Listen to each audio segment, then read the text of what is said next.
Good morning बच्चों। आज हम वर्कशीट 53 जो कि फ्रांसीसी क्रांति का भाग 5 है। यह आपकी एक फ्रांसीसी क्रांति हिस्ट्री की बुक से लिया गया है। आइए चलिए देखते हैं आज की वर्कशीट में हमें क्या क्या पढ़ना है। आज की वर्कशीट में हमें उदार गणतंत्र यानी कि डायरेक्टरी की शासन व्यवस्था को पढ़ते हुए किस प्रकार नेपोलियन का फ्रांस में शासन व्यवस्था स्थापित हुई और उसके बाद नेपोलियन की नागरिक संहिता के बारे में हमें पढ़ते हुए प्रश्न उत्तरों पर चर्चा करनी है। आइए चलिए देखते हैं। आज की वर्कशीट का सबसे पहला टॉपिक है 1794 यानी 1794 से 99 तक उदार गणतंत्र। आइए चलिए देखते हैं। नेशनल कन्वेंशन ने एक संविधान का निर्माण करके कार्यपालिका को उत्तरदायित्व किसको सौंप दिया था? 5 सदस्यीय निदेशक मंडल, जिसे डायरेक्टरी भी कहा जाता है, को सौंप दिया। बच्चों, नेशनल कन्वेंशन के बाद फ्रांस में डायरेक्टरी का शासन शुरू हो गया, जो कि कब से कब तक चला? 4-5 सालों के लिए चला। 1795 से लेकर 1799 तक चला। इसे हम 18वीं शती भी कहते हैं। आइए देखते हैं कि डायरेक्टरी का शासन व्यवस्था अव्यवस्थित था, मतलब कि उसकी कोई भी व्यवस्थित प्रक्रिया नहीं थी, बहुत कठिनाइयों से भरा हुआ था। संचालक मंडल को क्या क्या अधिकार प्राप्त थे? जो सेनाओं के नियंत्रण का अधिकार था, जो सेना के अध्यक्ष थे उनकी नियुक्ति करने का अधिकार था, और साथ ही साथ डायरेक्टर को यह भी अधिकार था कि वो फ्रांस की ओर से किसी भी देश से संधि कर सकता है और युद्ध भी कर सकता था, कि अधिकार प्राप्त थे। लेकिन संचालक मंडल के सामने जो है बहुत सारी समस्याएं थी जो डायरेक्टरी थी, जैसे कि युद्ध की समस्या। डायरेक्टरी के सदस्यों को कोई भी अनुभव यानी एक्सपीरियंस नहीं था, कोई भी एलिजिबल योग्य नहीं था, और सभी क्या थे? करप्ट थे, यानी कि भ्रष्ट थे। तो बच्चों, इस प्रकार डायरेक्टरी के शासनकाल में तरह तरह की गड़बड़ी वो बहुत ज़्यादा फैल गई थी। बहुत ज़्यादा बेकारी यानी बेरोजगारी बढ़ गई, उद्योग धंधे व्यापार ठप पड़ गया, और जो फ्रांस की विदेश नीति वो भी कमज़ोर हो गई। ऐसे में क्या होगा? अब जनता को एक ऐसे राजा की यानी कि ऐसे लीडर की ज़रूरत थी जो कि देश की शासन व्यवस्था को का मतलब कि सही ढंग से चला सके। तो इस प्रकार बच्चों, और विदेशी शक्तियों को हरा सके। तो इस काल में जो नेपोलियन प्रथम था, उसने सैन्य विजयों द्वारा फ्रांस को सम्मान दिलाया और डायरेक्टरी का शासन खत्म कर दिया। तो अब बच्चों, पुनः दोबारा से जो फ्रांस में किसकी स्थापना हो गई? राजा की, यानी कि राजतंत्र की स्थापना की और चल पड़े। आइए चलिए देखते हैं नेक्स्ट टॉपिक 1799 से 1814 पुनः राजतंत्र की ओर।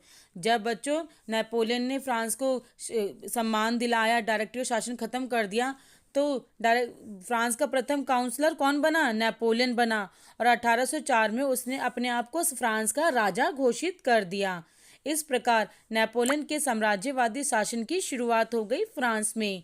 नेपोलियन ने अपने विजय अभियानों के द्वारा यूरोप का राजनीतिक भूगोल बदल दिया, यानी उसने इतनी ज़्यादा देशों को हराया कि अब सभी किस में काउंट होने लगे? फ्रांस में काउंट होने लगे।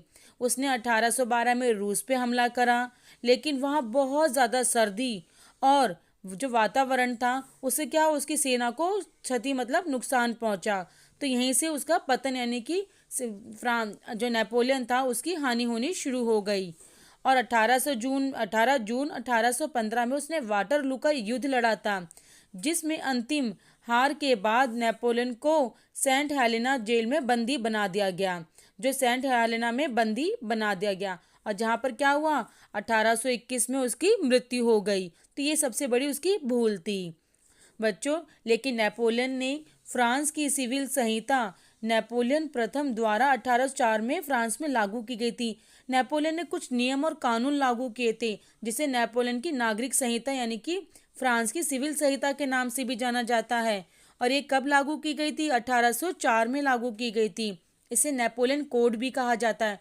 बच्चे, बहुत इंपॉर्टेंट है, इसे ध्यान से समझना।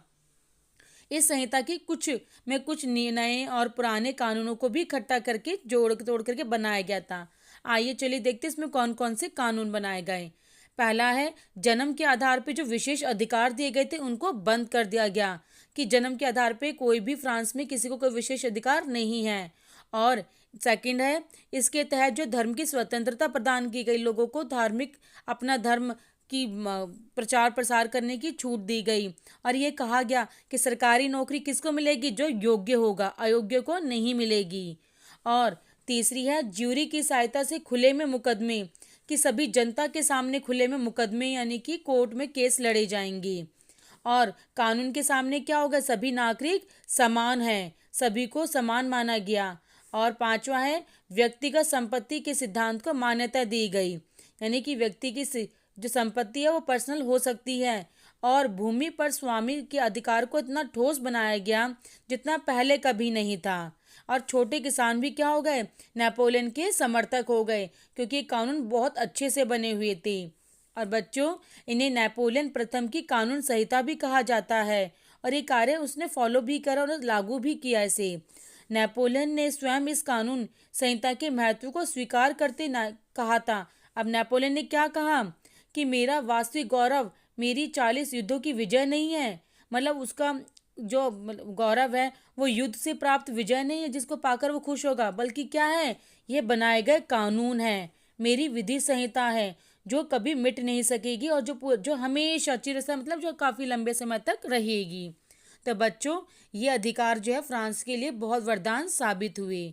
आइए चलिए देखते हैं प्रश्न उत्तर। पहला प्रश्न है, डायरेक्टरी के सामने शासन में क्या क्या कठिनाइयां थी।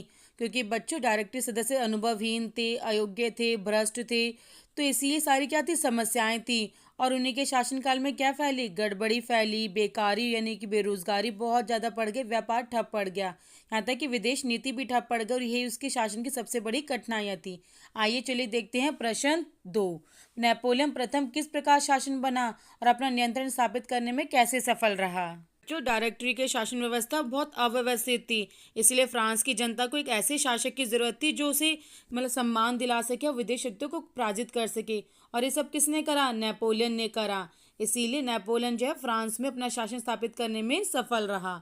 आइए चलिए देखते हैं प्रश्न 3। नेपोलियन संहिता का क्या महत्व है।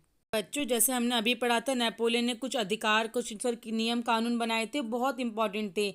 जैसे जन्म के आधार पर विशेष अधिकार बंद कर दिए गए, धार्मिक स्वतंत्रता दी गई, खुले में मुकदमे की व्यवस्था की गई, कानून के सामने सभी को समान समझा गया, और किसानों के लिए भी अधिकार बनाए। तो ये सब क्या थे, उसकी नागरिक संहिता के इम्पोर्टेंट जो कानून थे जो सभी के लिए महत्वपूर्ण थे। आइए चलिए देखते हैं प्रश्न 4। नेपोलियन की संहिता में दिए गए किन कानून और प्रावधानों को आप अपने लिए महत्वपूर्ण मानते हैं, आपको बताना है बच्चों, आपके अनुसार जो भी लगे और क्यों। तो बच्चों, मेरे अनुसार जैसे कि इसमें जन्म के आधार पर विशेष अधिकार बंद करना, और धर्म की स्वतंत्रता दी गई, सरकारी नौकरियों में योग्य व्यक्ति को स्थान दिया गया, कानून के सामने सबको समान माना गया, तो ये इंपॉर्टेंट थे। तो आप भी इसमें अपने विचार दे सकते हैं। बच्चों, अगर आपको मेरी वीडियो पसंद आई हो, समझ आया हो, तो इसे लाइक और सब्सक्राइब ज़रूर करें। Thank you.